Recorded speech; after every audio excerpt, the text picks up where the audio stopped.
വർഗീയത പറഞ്ഞാൽ ആ വർഗീയതയെ എതിർക്കുക തന്നെ ചെയ്യും, ഒരു സംശയവും വേണ്ട. അതിനൊരു കോംപ്രമൈസും ഇല്ല.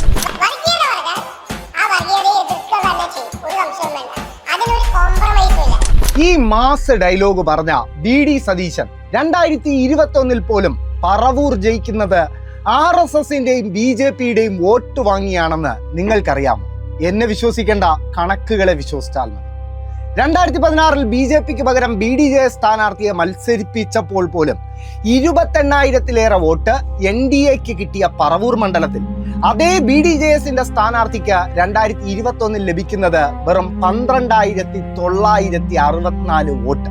അതായത് 15,000-ലേറെ RSS വോട്ട് പറവൂരിൽ 2021 ലഭിച്ചത് സാക്ഷാൽ വി.ഡി. സതീശൻ എന്ന കോൺഗ്രസ് സ്ഥാനാർത്ഥിക്കാണ്.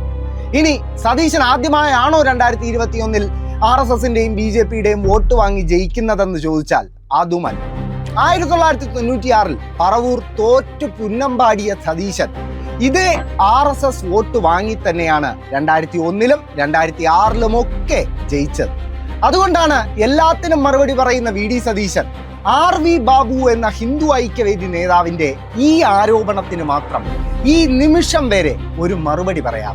സതീശൻ പറയുന്നത് ഒരു വർഗീയവാദിയുടെയും വോട്ട് നേടിയിട്ടില്ല എന്ന് പറയുമ്പോൾ 2001 തെരഞ്ഞെടുപ്പിൽ മത്സരിച്ചപ്പോൾ അദ്ദേഹം തന്നെ ജയിപ്പിക്കണമെന്ന് ആവശ്യപ്പെട്ടുകൊണ്ട് എറണാകുളത്തെ 2001 2006 എറണാകുളത്തെ ഒരു പ്രമുഖനായ RSS നേതാവിന്റെ വീട്ടിൽ പോയി കണ്ട് സഹായം അഭ്യർത്ഥിച്ചതിന്റെ കാര്യം എനിക്കറിയാം. ഞാൻ അതിൽ ഉറച്ചു നിൽക്കുകയാണ്. ഇപ്പോൾ MLA ആകാൻ RSS വോട്ട് വാങ്ങിയ സതീശൻ മുഖ്യമന്ത്രിയാകാൻ ജമാഅത്ത് മുതൽ BJP വരെയുള്ള മുഴുവൻ മുള്ളുമുരുക്കിന്റെയും വോട്ട് വാങ്ങാൻ ഒരു മടിയും ഉണ്ടാകില്ല.